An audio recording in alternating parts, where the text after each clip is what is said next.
The 342nd edition of the Four Corners podcast starts right now.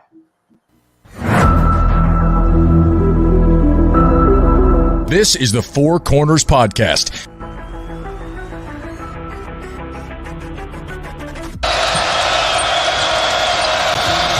And that could make a difference. Lawson at the buzzer. Got it! Maybe not. Ty Lawson wins it at the buzzer. Deep three. And Green rips down the rebound in traffic. 4-on-1. What a great job. What a terrific job in transition. I mean, you couldn't plan that any better as a coach.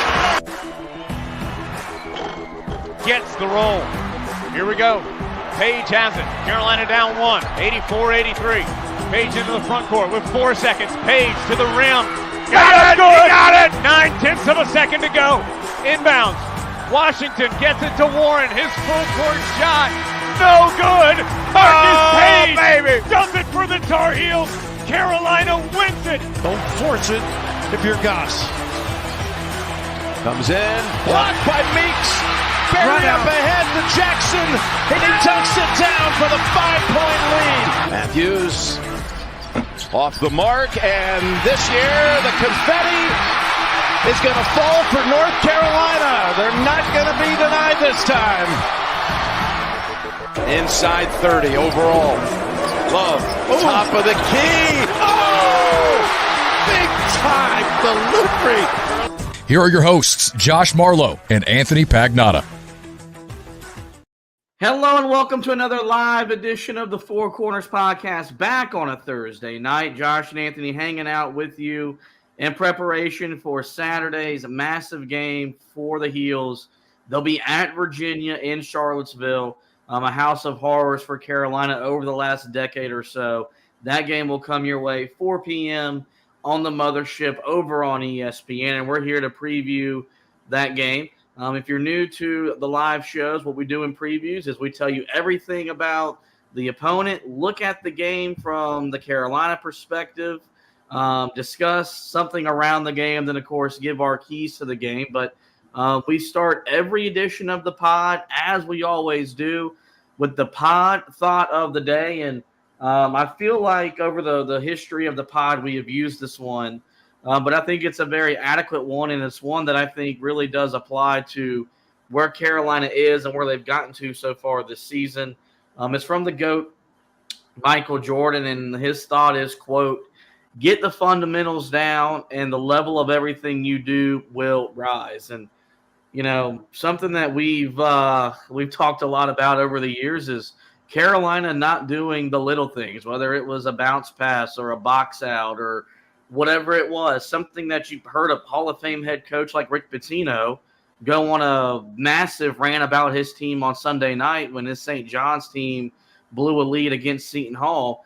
But Carolina's, erased all that. They've become a much better passing team. They've gotten better at doing the little things that, as we all know in sports, are really the big things. And it's a big reason why Carolina is where it is, which is, the top team in the ACC, a team that's on the projected 2 line for the NCAA tournament, and a team that very much can and will compete for a national championship next month in the NCAA tournament. And so I think you've got to credit this coaching staff for getting back to the basics, really forcing that on the guys and making them buy in to make sure you do the little things, because those little things really show up in a big way when you get into the type of games that you're going to be playing, like this Saturday when Carolina goes to Virginia.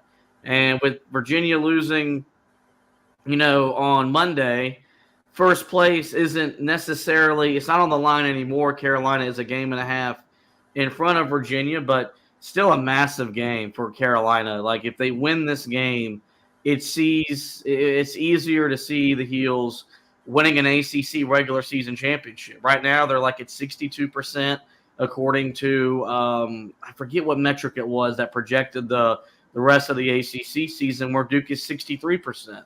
That being that Carolina has to go to Duke, but they both got to play Virginia before the season comes to an end. And so if Carolina can find a way to get a win on Saturday, I think we'll come out of that game a lot more confident that this team can win an ACC regular season title, something they haven't done since 2019 when they shared it with Virginia, and something they haven't done outright since 2017, of course, when Carolina would go on to win the national championship. As for Virginia, a week and a half ago, this game was shaping up to be like an all-timer and one of those games that was really going to be a challenge for Carolina to win. That's still the case because of how good Tony Bennett coaches against the Heels, but the Wahoos are 20-7 on the year, 11-5 in the ACC, but they've lost 2 of 3 after an 8-game winning streak that really put them in the conversation to compete for an ACC regular season title and put them back on the NCAA tournament map. But they've only got 2 players that average double-figure scoring, led by Reese Beekman. Is 13.9 points per game, 3.2 rebounds, 5.8 assists. He shoots 45% from the field, 31% from 3. Isaac McNeely is the only other guy in double figures, 12.4 points, 3.1 rebounds, 1.7 assists. He shoots 43% from the field, 46% from 3. They shoot 37% from behind the arc as a group. They average just 64.1 points per game, which is 352nd in the country out of 362 teams. But they only allow 58.6 points per game, which is the 3rd fewest in the country. They're coming off, though, a pretty big loss on Monday night, buddy, where I think for a lot of Carolina fans, you rejoiced in the fact that maybe first place wasn't on the line in this game because you only see Virginia once, but we know how good of a coach Tony Bennett is. We know the kind of pride that program has. They'll look to bounce back in a big way when the Heels visit John Paul Jones Arena on Saturday afternoon. Well, I mean, hey, they're coming off of arguably the worst loss in the history of his time at Virginia. I mean, that is about as bad as it gets. And so I think, you kind of wonder where's the mindset for that team. I mean, in their minds, they probably still believe that they're a team that has a ton of goals in front of them. But at the same time, I mean, they are not playing their best basketball. This is a team that, honestly, you should probably feel like is much more gettable after what you've seen from them recently. And I'm talking about not only the way that they played against, Virginia Tech, but that game against Wake was far from their best performance offensively. The thing is that, let's be honest, this is not any different from what we've seen from them for the last few years. They've never been a great offensive team. Really since the national championship run. They have really struggled. The guys have just not been as good as we've seen in years past of scoring the basketball. And this year, this was a roster that I looked at for them, and I questioned them in the preseason because I wondered, did they go out and get guys that actually were going to improve their weaknesses? And, for the middle portion of conference play, I think we started feeling like, yes, they did find those right pieces. But now it's starting to feel like they're back to kind of what they've been. So I think ultimately what it boils down to is this should be a game where Carolina defensively can put together a pretty solid performance. This is not a team that should be able to shoot lights out. They don't really have guys that can take advantage of some of your weaknesses, especially, attacking some of your guards like we saw teams like Syracuse and Miami do. They don't have the creators that those teams had. So this should be one of those confidence-boosting performances for you on the defensive end of the floor.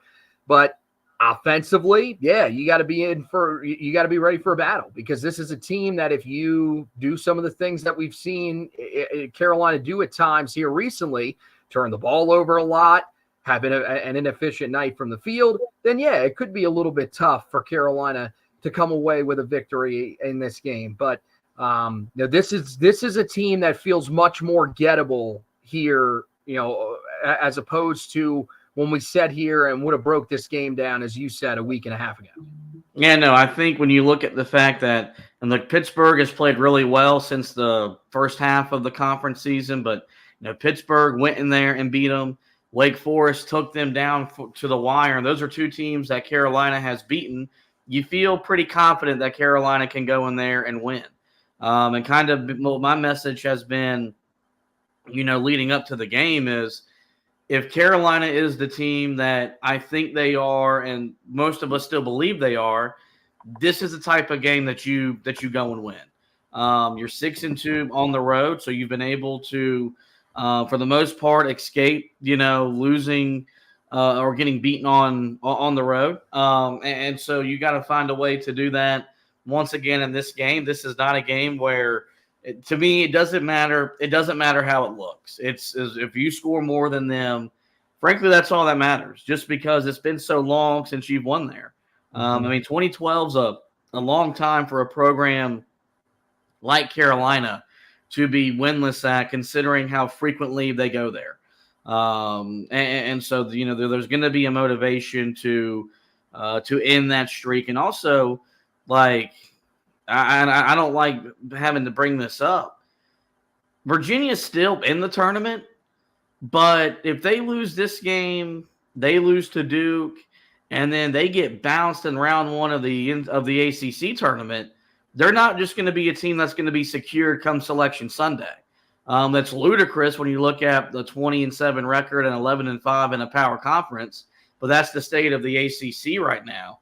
So they need a sort of a win over you to kind of, stabilize themselves as they're getting ready for March. So there's going to be a sense of urgency from their coaching staff, from their players, and then that crowd to put what happened on Monday night behind them and respond in a big way.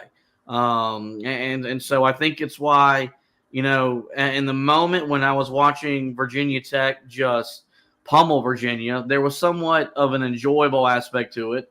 But then on the flip side, it did make this game a little bit harder than it maybe would have, because you knew that Virginia was going to want to respond after getting embarrassed the other night. You look at this game from Carolina's perspective, 20-6 on the year, 12-3 in the ACC. Of course, as we saw last week, they were the number 2. They were the top 2 seed in the NCAA bracket preview, and they'll look to maintain that positioning with a win on Saturday afternoon. I mentioned the Heels are 6-2 on the road, but they haven't won in Charlottesville since 2012. That was back when Kendall Marshall, Harrison Barnes, John Henson, and Tyler Zeller, that crew was on campus, and they won that game. I think it was 54-52, ended up being the final score that afternoon. Carolina has 4 players that are averaging double-figure scoring, led by R.J. Davis and his 21.3 points per game, 3.6 rebounds, 3.6 assists. He's shooting 43% from the field, 41% from three. Armando Bacot averaging 14.6 points, 10.3 rebounds. He's shooting 56% from the field. Harrison Ingram, 12.5 points per game, 9.1 rebounds, 2.2 assists. He's shooting 44% from the field, 41% from three.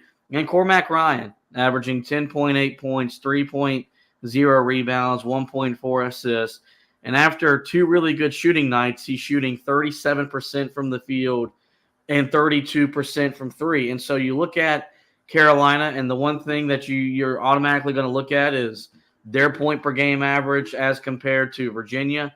It's always a battle of wills, where Carolina among one of the more higher scoring teams in the country, where Virginia is one of the more lower scoring teams in the country. That's rightfully so.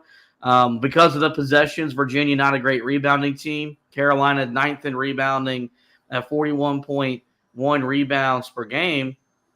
And then you look at the free throws.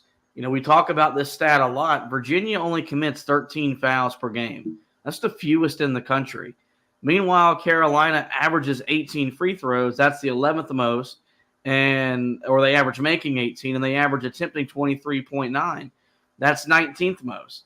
And so as much as pace and tempo will be a factor in this game, so will the whistle. And if Carolina is aggressive and they force the issue, you would like to think that you get fouls called. If you're not, then you can let them sit back and play their pack line defense. It's going to be hard for you to score against them. All this comes back to is even though it's been a week since Carolina last played, that formula that they used last week to blow out Virginia Tech and score 96 points needs to show up in this game, put the ball inside, play inside out, try to get them in the foul trouble and limit the foul line, because if you can score at the clock stop, we know it's the most efficient way in basketball to score, and if Carolina can get to the foul line, it certainly increases their chances of winning this game. Well, they're also, I mean, Virginia's not a good team inside. They can't defend inside, especially against big men. I mean, the other night, Lynn Kidd went off against them, and Lynn Kidd couldn't even play against Carolina. Like, the guy was, they didn't even want him playing. So, I mean, yeah, his numbers are pretty good statistically, but I mean, Armando Bacot, if that guy can dominate their bigs, I mean, Armando Bacot should be running through those guys from the word go. I mean, we're talking about running through you like Taco Bell. Like, this should be no issue for Armando Bacot inside. But they got to give him the ball. That's the biggest thing. And one of the things that Virginia is going to try to do is disrupt those passing lanes, create those turnovers, because that's how they're going to thrive. So, I mean, it's going to be important. You know, Elliot Cadeau's coming off a game where he turned the ball over 5 times. He's got to be smart when he's looking to go inside. But, yeah, I think the other thing is if you can get downhill and get to the basket with your guards as well, that's got to be part of the recipe, because you're right. Getting to the foul line, getting some of those easy points. I know it's not necessarily been easy for certain guys on this team this year. But you know, for the most part, I still think that's an area where Carolina has succeeded. I think that's got to be part of the plan as well, because, yeah, the easier looks that you get and the less time you have to spend focusing on making those outside shots, it's going to allow you to put up the type of points that should allow you to win the game. Because I got to be honest. You know, Virginia, I wouldn't be shocked if there's a little bit of a bounce back on the offensive end, because, you know, this is a game that they're going to be clearly motivated in. You would imagine that it's going to be drilled into them that if they want to have any chance of winning the ACC regular season, they have to find a way to win this game, and they probably have to find a way to beat Duke. So there should be a lot of energy from Virginia in this game, but I think if you get to 70, you win this game. And the easiest way to get to 70 is put the ball inside, get to the foul line and score there. Make it easy on yourself. And I think this team, as we've seen, when they've used that mindset going into games, they have been able to do that. It just feels like during that, you know, that streak where they were 2-3 in 5 games, they weren't necessarily forcing the issue to try to get to the line. We've set the scene for Saturday's showdown in Charlottesville. We've told you about the Cavaliers, looked at the game from the Carolina perspective. But coming up next, we got 2 discussion topics around audio from Nada Edwards, who joined me earlier in the week, and former head basketball coach at Carolina, Matt Doherty, about this game. Then we'll get into our keys to the game, pick the game, and so much more. But first, Anthony has to tell you about Autograph. That's right, the Autograph app. And look, guys, you want to get rewarded for listening to our show? Well, the team at Autograph, co-founded by Tom Brady, is redefining the fan experience, and they're doing it by letting users earn points for the act of fandom that they use every day, like listening to this show, reading our articles on the website. The Autograph Fandom app gives you access to your favorite UNC content all in one place, and offers rewards like tickets, exclusive merchandise, and more. Last weekend, they sent multiple fans to the game against Virginia Tech at a discounted price. They're wanting to do the same thing for the NC State game and possibly even the Duke game. So you don't want to miss out on this. You're listening to our show, you're reading our articles, but now you can earn points and get rewarded for it. Head over to the Apple App Store and search for Autograph Fandom Rewarded and download it for free today using the referral code HEELTOUGH. That's HEELTOUGH, all one word. Link and code will also be in the podcast description if you are a listener. If you are someone that is watching on the stream, you do have to go back and listen to the edition to get credit for it. But the best way for you guys, of course, is to read all those articles that we have covering both Tar Heel football and basketball. So make sure you check it out. Again, Autograph Fandom Rewarded in the Apple App Store. All right, let's get back into the Virginia preview, and we'll start with two discussion topics. That's how big this game is, where we've got two topics of discussion, and we're going to use two pieces of sound to set up those topics. The first piece of sound is going to come from Nada Edwards, who joined me earlier in the week on the show. If you missed that interview, go back and check it out. He's the producer of the Eye on College Basketball podcast, the best national college basketball podcast out there. And look, we've been talking about this game feels gettable, and it feels maybe the most winnable for Carolina in some time in Charlottesville. And I asked Nada if he agreed with that, and here was his answer. Absolutely, and it all honestly comes on the back and shoulders of Armando Bacot. We know that Virginia struggles with size. We know that Virginia struggles with physicality. That's the kind of game where Armando needs to get you 20, 10, and 5 and basically turn this into a laugher, because we've seen while Virginia can beat anybody, they can absolutely lose to anybody. And if you're just your usual self and you can and honestly, the big thing, North Carolina is one of those teams that can get into the muck, deal with the pack line defense, and play defense like basically a quintessential Tony Bennett team. So at some point, like, this might actually be the get right game, the game that can get North Carolina going to say, hey, this is how we win, this is what we do, and the ACC is ours, and the ACC will officially run through North Carolina, and Armando Bacot with a statement won on Saturday. Look, you can't say what Armando Bacot said after the Duke win, which says the ACC runs through me, and then be a no-show in the big games that are going to determine the regular season. And this is one of them. Even with Virginia a game and a half out, this is going to play a big factor in who wins the regular season. Like I said, Carolina goes on the road and wins.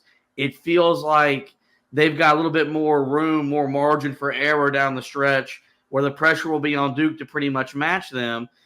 With the road trip to Wake Forest at Saturday, they still got to play the same Virginia team before those two rivals square off in the final game in the regular season. I also thought that his point that Carolina, for the first time, I feel like, can win this game 56-54, 60-56, like they did the last time they won. Like, I'm with you. You said if they get to 70, they win. I mean, I'm not going to disagree with that because I don't know if Virginia hasn't scored more than 50 in their last two games. So 70 for them, I mean, would be a godsend. But I also feel like if Carolina gets, just caught up in the typical way that Virginia makes you play, they can finally win that way. And that hasn't been the case. We're both Roy Williams guys. I loved him to death, but he never adjusted to the way Tony Bennett played him and the way Tony Bennett played. It's why Carolina, for the most part, lost to Virginia whenever they played them.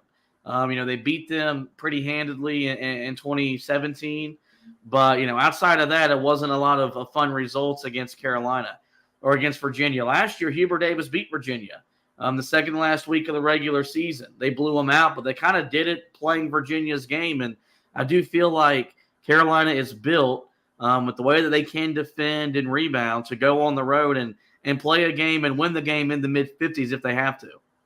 Yeah, I mean, that's one of the things that probably makes you feel more comfortable about this game than in recent years. But at the same time, I kind of agree with what Nada said there, which is basically just this. If this is a big game from Armando Bacot, that's kind of what you want. And for me, I think you want to put together a good offensive performance in this one, because I'm not going to say I don't trust this team defensively, but asking them to put together the type of performance that would have them right in the thick of a game against Virginia, if you're playing in, the high 40s or low 50s. I mean, look, the way that they've played here recently, it's hard to be overly confident that they would be able to do that. I think that they're still a really solid team defensively, but I told you, I think that they are probably somewhere in between the team that we saw to start conference play on the defensive end and the team that we saw recently and at times early in the season on that end of the floor. So I think yes, this is a team that can put together a good defensive performance and win. A good defensive performance for this team in this game is more than likely, unless Virginia just continues to shoot the ball horribly or turn the ball over at an unbelievably high rate.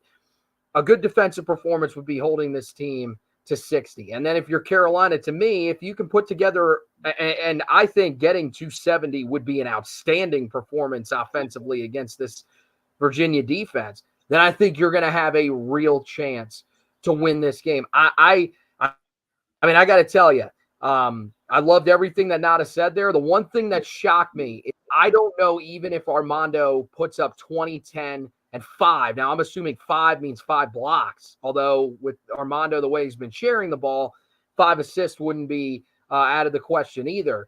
But to blow them out, I would be kind of shocked if that happens because I think there's a lot of motivation in this game for Virginia. I'd love to be wrong. I'd love for Carolina to beat this team by 30 because I hate this team. But it's going to take a lot for me to see that happen. Now, I mean, I think what he's pointing back to was what happened on Monday. You saw what Lynn Kidd did and how it opened up the game. Armando's better than Lynn Kidd. If he gives you 20 points, 10 rebounds, 5 assists, you feel like, Carolina, you got to think like Virginia Tech beat Virginia by 33 on Monday, 48 hours after Carolina beat Virginia Tech by 15. So that's basically what he's alluding to is that if a better big does what Lynn Kidd did to this team on Monday, it could spell blowout city again for Virginia. Another thing, and I really harped on this, the importance of getting the win against Virginia Tech because, you had a week off before this game. And I thought it was a great time to have a week off. Gave the team a chance to, reset, recharge their batteries before the stretch run. And then I heard Matt Doherty, former Carolina basketball player who won a national championship and former Carolina basketball head coach who joins Kyle Bailey on WFNZ in Charlotte every Wednesday. He joined the show and he talked about and he explained why he doesn't like the week off for Carolina. I don't like the week off. Coach Smith didn't like the week off because you lose your rhythm. Okay, you lose your rhythm. You probably give the guys 2 days off, and it's just sluggish. I don't like it at all. Matter of fact, when I was my first year, I think we had the week off. We got to play Clemson. At Clemson, we lost. We lost 5 out of the last 10 games after winning 18 in a row. I don't like the week off. I really don't. It's concerning to me. Yeah, and look, when you hear a former coach, a former player express that disdain for it, you would think that it would sway one's opinion. But I'm stubborn. And I still look at it and look at for this team, I think they needed a week to just, still be in the gym, continue to practice. But this is a long season, man. And Carolina's been playing really, really hard for a while. And you could tell in the last 5 games, this was a tired team. And look, I know Roy Williams would always joke about their 18, 19, 20-year-olds. They should be able to play nonstop. That's just, it's just not reality. Like, I'm 27 years old. I work part-time and I'm exhausted. So imagine. Well, that's because you're out of shape. So, just imagine what, high-profile athletes are doing. But I hear what Matt Doherty says. I respect what he says. But I look at this team and say, man, they needed a week, and that opinion hasn't changed for me. Where do you stand on was this week off good or bad timing for Carolina? Well, I'll put it this way. Let's say you flip how the conference season is gone, and Carolina was 3-3 in their first 6 games of conference play, and then went on the winning streak that they did when they jumped into full conference play. Then I would say probably not. I would say, okay, I really don't want to be off because we are in such a rhythm that I feel like this probably ends up hurting us. I know they won by 15 the other day. I mean, how much of a rhythm is this team really in? Like, are they flowing like they were early in the season, where we're like, oh my God, we can't afford to have time off because this team is just gelling so well right now. I'm not saying that it's a team that's not in a good spot. I still think they are. But I think the thing is that you're right. You could see, especially with how many minutes these guys are having to play here recently, the starters, that is, these guys were getting tired. This bench right now is not playing the minutes that they need them to play. I mean, they sort of got back to it on Saturday against Virginia Tech, but it's still not quite where I think Carolina really wants it in the future if they really have a strong bench that they can trust. And so now you're starting to see guys play 33, 35 minutes for select players. And yeah, I mean, as the season wears on, it becomes obvious. You start to see some guys clearly wearing down. So I get what he's saying. And I think that for this team, not only do you get the chance to rest up, you get the chance to work on some of the things that were going wrong during that 2 and 3 stretch, primarily on the defensive end of the floor. And I think it might actually help this team that they got a chance to polish some things up before this stretch run, because the other part of it that you have to look at is this is not the easiest finish to the regular season. You've got a Virginia team that is still trying to compete for the ACC regular season title, an NC State team that I believe is still fighting for their coach, although at this point, who knows? It's hard to tell. Notre Dame is Notre Dame. They're not playing well this season. But then you got Duke. So you've got some extremely difficult games down the stretch. And Miami. I forgot Miami was in there as well. So you've got some difficult games down the stretch here that you got to be prepared for. And I think this week off could actually help them be prepared for this type of run down the stretch. We certainly hope so, because I feel like, I mean, it's not rocket science. Whichever team between Duke and Carolina finishes the best will win an ACC regular season championship. Well, now it's time to move into our keys to the game, and the first one is kind of like a two-part. Like, I labeled fast start. And a fast start could just mean that it's 8-4 at the under 12 timeout, if we're being brutally honest. But what you want to do is just get into the rhythm and the flow of the game right away, and really dictate what you want to do, and not let Virginia just immediately take the air out of the ball and make it. I mean, not even a half court game, but like a quarter score game. Also, though, you got to be prepared to weather the storm, because you might get punched in the mouth, and they might hit you with a 8-2, 10-2 run to start the game. It's in their gym. Crowd's going to be behind them. They know how important it is to get off to a fast start. And so, look, we've seen Carolina, play not so great on the road in the first 4 minutes, 6 minutes. You go back to the game at Pittsburgh, it wasn't pretty. The game at Clemson, that never wasn't pretty. But you also went on the road at Miami and jumped up 20-8. You went to Florida State and built a double-digit lead. So it's been uneven on the road. It's asking too much, I think, to ask this team to build a double-digit first-half lead. But Carolina's got to come out ready to go from the opening tip, because, as you know, with Virginia, once you get behind, you're playing catch-up, and it feels like you're playing catch-up times 2 or 3, considering the amount of possessions they're going to take away. Well, I mean, if you get down 8, you're down 15. Yeah, I mean, it's just that's typically how it's been with them in the past. And I know, again, they're not playing their best basketball, but it's really on the offensive end of the floor. This team will, if you get down early against them, it's going to be really hard to claw your way back into this game. Or it's going to feel much like some of the games that Carolina's had recently, where they fought their way back into the game, but they just can't seem to get over the hump and officially take the lead and get it for good. So, I mean, yeah, fast start in this game is part of it. I think even more so, it's if that slow start does happen.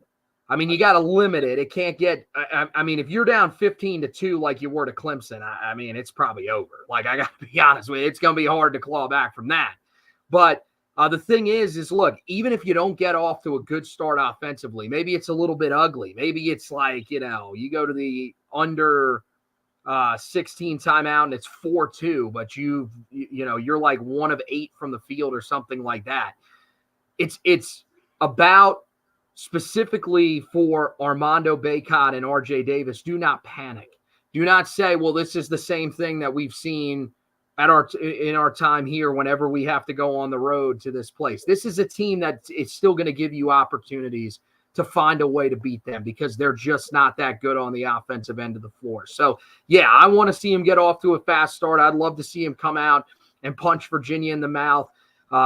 Because that they should be the more well-rested team coming in. So that should allow them to have a little bit more energy than Virginia coming in. But we know Virginia is going to want to come out and prove some things after that loss against Virginia Tech. So Carolina's got to be ready for a fight out of the gate. But the biggest thing for me is build that fast start. But most importantly, if it doesn't go your way, do not panic, because if you do, that could be what gets you in trouble. The second key is always a key when Carolina and Virginia link up, and that's limit turnovers, because possessions are so valuable because there's so few in a game against Virginia. I mean, even when Carolina's beaten them, they haven't been able to speed the game up and play the amount of possessions that they typically want to play. One thing that has become apparent really since the Duke game is there are times and situations where Hubert Davis can't play Elliot Cadeau. And that makes a lot of sense. He's a reclassified freshman playing in a premier conference at a premier institution. You know, there's always going to be a learning curve and a time to adjust. This feels like a game where you see a lot of Seth Trimble. He's older. He's been around, even if it's been around just one more year. He's been in this environment. He knows what it's like. And you mentioned Cadeau's turnovers. He had 5 the other night against Virginia Tech. He had, I think it was 5 in the win at Miami. Like, he has been turnover happy as of late. You can't afford that. 5 turnovers leads to points. And that's why, the lead kind of just feels much bigger because of the amount they limit possessions. And so we know Hubert Davis loves to play a 3-guard lineup. I think you'll see that often and throughout this game. But this has to be a game where Carolina, like, no more than 10. Like I usually say, I'll live with 12. Not in this game. 8 to 10's got to be the money spot. If we see the turnovers flare up like they have on the road at certain times, it could spell disaster for the Heels. Well, I mean, the thing is if you're going to turn it over that much, well, then you better force turnovers as well. Yep. And that's just not necessarily what Virginia has done a lot of because they're so fundamentally sound. So, I mean, yeah, that's the thing. I mean, they are 361st in the country in turnovers so far this year. I mean, that's the thing. They do such a great job on that end of the floor. Even though they're not the greatest shooting team, they do such a great job with holding on to the basketball. So, yeah, it makes it to where you have to be nearly perfect. The thing that I will say in defense of Elliot Cadeau is that he's had some games where he's turned it over, but usually the games where he turns it over at a high level, he does a good job of sort of bouncing back pretty quickly and making up for those mistakes. It's very rare that you see him string together games where, back-to-back games where he just turns the ball over at a high rate. Early in the season, UC Riverside, 4 turnovers. Next game against Northern Iowa, didn't turn it over a single time. You go to the game against Miami, 5 turnovers in that game. Bounces back against Syracuse, only 1 turnover, 9 assists in that game, by the way. And then you talk about this, what does he do this game following the turnover-laden performance against Virginia Tech. I think he's going to know. It's probably been hammered into him in practice all week. That's probably been one of the things that they've focused on is, one, don't turn the ball over, and two, stay out of foul trouble. If he can do that, then I think Carolina has a chance to be successful with keeping him on the floor. So I think, the biggest thing when it comes to him is sort of feel out what's going on in the game. If you realize early on, okay, he's turning the ball over, he has 2 early turnovers, something like that. Okay, we need to play Seth Trimble a lot in this game. And, part of it will be that, hey, the advantage of playing Seth Trimble, it's going to make Virginia's life live a living hell at times on the other end of the floor because of how good of a defender that he is. So, the biggest thing also is that you got to see your veteran guys continue to take care of the ball. We saw it at times, during that little, dip for Carolina where R.J. Davis had some turnovers that left you scratching your head. You can't have those in this game. There are other games where we can, watch those. We'll get frustrated in the moment, but, once we sort of separate ourselves a little bit from the game, we'll look back and be like, look, it's understandable you're trying to make plays. In this game, you've got to be very smart with how aggressive you are and not, getting yourself into bad positions to turn the ball over because, it really is that hurtful to you if you end up turning the ball over. And the other thing is you cannot have these empty possessions at the free throw line. Like we've seen it happen at times this year for Carolina where guys go to the free throw line and they go 0 for 2. That's basically a turnover. None of those can happen either. You've got to have a good day shooting at the free throw line. And at the least, you have to be able to knock down one of your 2 free throws because possessions in this matchup, more than any matchup that you have all season, are incredibly valuable. Next couple keys for you. Rebounding is something that we talk about a lot. In this game, it definitely applies. Carolina, a top 10 rebounding team nationally at over 41 rebounds per game. Virginia, just 32.3 rebounds. So Carolina has a massive, margin in that area just off of averages. And that has to show up on the basketball court. This has to be a game where your 2 best rebounders, Armando Bacot and Harrison Ingram, make their presence felt. I feel like, Armando, for the most part all year long, has been consistent at rebounding. This has to be a game where even if Harrison Ingram is playing on the perimeter, and when his rebounding totals dipped after the Duke win, that was a big reason why he was only getting 4, 5, 6 rebounds. This has to be a game where he's that Energizer Bunny. And no matter where he is on the court, he's going in and getting the ball. Because if you can get offensive rebounds and second chance points, your second chance offense might be better than your primary offense. Because the defense is going to be scattered. It might be your best chance to score. You don't really worry about them getting to the offensive glass just because, that's not in their DNA.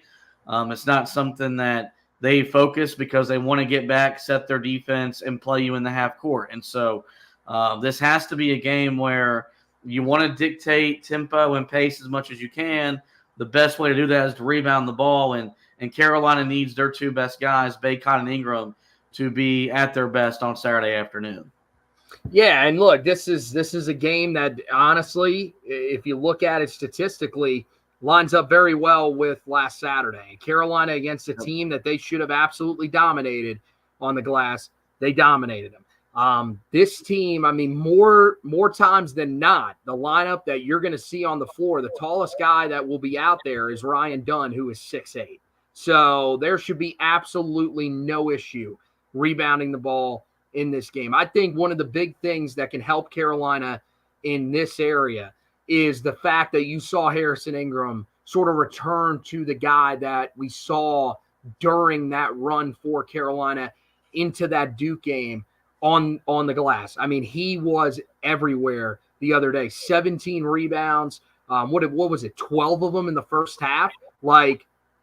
That's the type of performance you want to see from him on the glass. And I get it. the teams that Carolina played recently did a really good job of getting him away from the basket. But in a game like this, where you're going against smaller guys, this is still going to be a team that wants to play away from the basket. You'd like to see him get involved and rebound the way that he did the other day. Maybe he doesn't get to 17, but just getting to double digits and being that guy that's there to help Armando Bacot, I think is huge, because this is a game that Armando Bacot should just dominate inside on the glass. And yeah, the offensive rebounds I think could be huge. I talked about, the possessions and how valuable they are. Getting extra possessions in this game is huge. If you can find ways to do that, that's how you beat Virginia. That's how Carolina beat Virginia last year, was they found those extra possessions in that game, and it allowed them to get some easy buckets inside and really change the landscape of a game that could have been a lot closer if Carolina wasn't as dominant on the glass. So I think that's going to be one of the focal points going into this game. And to me, just from looking at Virginia and watching them play this year, I think it's more than attainable in this game. Yeah, one last thing, not spend a lot of time on it. I think Carolina's three-point defense needs to be something you watch from a defensive standpoint. As a team, Virginia shoots 37% from behind the three-point line. They've got capable shooters. That's what elevates their offense, is when they shoot the three ball well. It's what allows them to score efficiently, because they don't play many possessions. But, I think the last time I checked, 3 is greater than 2. And when you're making more 3s than 2s, it makes your offense more efficient. We saw Carolina's defense against Virginia Tech. I think they held them to 6 of 27 shooting from the three-point line. It's been up and down here as of late. A lot of that's because you've ran into hot shooters. But Carolina's defense and their perimeter defense needs to be on point, because that's the really only way I think Virginia can exploit them from an offensive standpoint. Well, one thing real quick about them is, yes, they are 32nd in the country in three-point shooting percentage. They only shoot the ball. I mean, they don't shoot it a lot from beyond the arc. They are 336th in the country in three-point attempts per game at 17.3. So I think you're looking for a guy that you got to take away. If you can take away Isaac McNeely, who shoots it over 5 times a game from 3, that's their best three-point shooter, hits it a 46% clip. If you're forcing other guys to have to knock down shots, they don't have a lot of other shot makers from the outside, at least not from a high percentage. So I think that's got to be where Carolina's focus is. And when it comes to that specific area on the defensive end. Carolina enters with a 65.2% chance to win the game. That according to ESPN Analytics, who wins the game and why. Well, I mean, look, man, Nada Edwards responded to this question, I think, in the perfect way. Is this the best chance for Carolina to win up there in 12 years? Oh, absolutely. This is the best matchup that Carolina has had against this team. They are so much bigger than this team inside. Armando Bacot should dominate this group. I mean, if Lynn Kidd could do it, I mean, who the hell is Lynn Kidd? Seriously. Jason as opposed Kidd's to kid? Is it? I don't know. I could be. I have no idea. So, I mean, but my point is, and that may have been a bit aggressive towards Lynn Kidd, might be a great fella, but Armando Bacot is, in my opinion, is still the best big in this conference. And this is a game where his physicality inside, combined with the lack of size that Virginia has, it should just allow him to dominate. I think he puts together a big performance in this one. I think you'll see what a week off does for a guy like R.J. Davis. I expect this to be a good performance from him as well, an efficient performance from him. And I think you see a bounce-back performance from Elliot Cadeau. I think he's going to be motivated to show that game against Virginia Tech, where he turned the ball over at a high level, was just one of those games as a freshman that you have. He's done it all year, as I pointed out. He's always a guy that seems to recover well from those down performances. I think this will be a good performance from him, and I think Carolina finds a way to beat Virginia. I like them to win somewhere between 8 and 10 points in this game. Look, I can't be the guy that came on here after Syracuse and was preaching patience and was still rather positive and picked Carolina to lose a game in a big spot.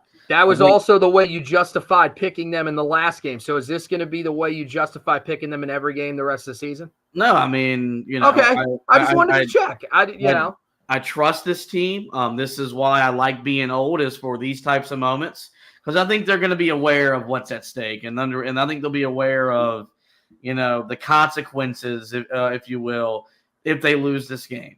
And with that, I think Carolina puts together maybe their second most complete performance of the conference season, behind what they did against Duke when they beat Duke in Chapel Hill earlier this month.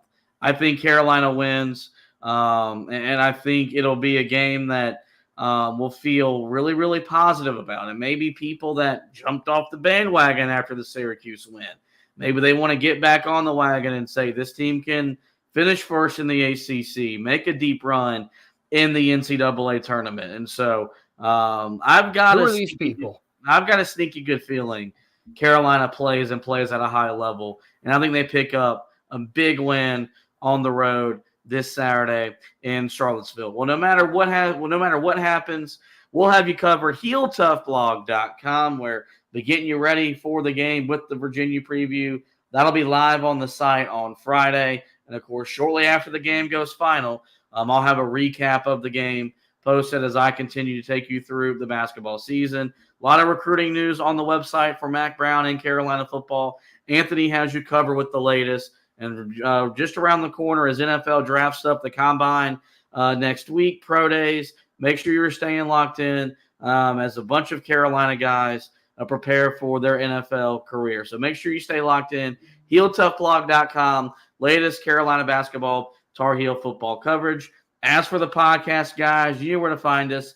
Every major podcasting platform. Simply search the Four Corners Podcast and we will pop up. Or there we do encourage you to rate, review, and subscribe. That way you don't miss any editions of the show throughout the remainder of the season. Well, with that, guys, this is going to wrap up another live edition of the show. Want to thank everybody that tuned in. Thank you, Donald Furr. Thank you, Panther Bo, for commenting. Want to thank you guys for listening. And as always, go Tar Heels.